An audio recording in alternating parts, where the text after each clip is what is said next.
Hi, my name is Eli. I'm here at Spring Creek, which is just south of Kagi and east of 3rd along the sourdough trail here.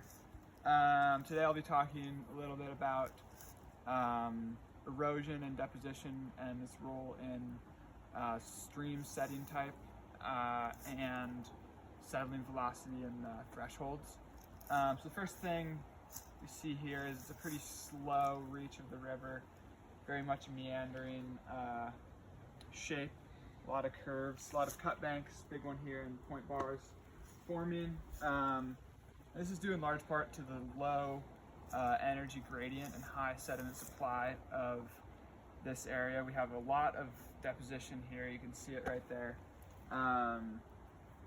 Much higher sediment load than transport capacity, and that's typical of these meandering rivers a lot of time, where you have a bunch of sediment being carried from maybe a steeper energy gradient, or maybe there's just a lot of sediment to start with.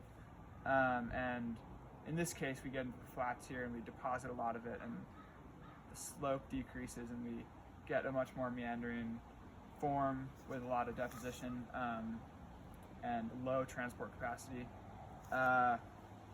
And in this case, to talk a little bit about thresholds, we probably have a very low, negligible bed load. There's not a lot of saltation occurring of anything larger than very fine silt and clays, maybe some sand as well, but some suspended load and dissolved load as well. But in this case, maybe we were carrying some more coarse materials from upstream, but once we get to kind of down here in the flats, we'll drop a lot of that out of suspension and it'll end up on the bed.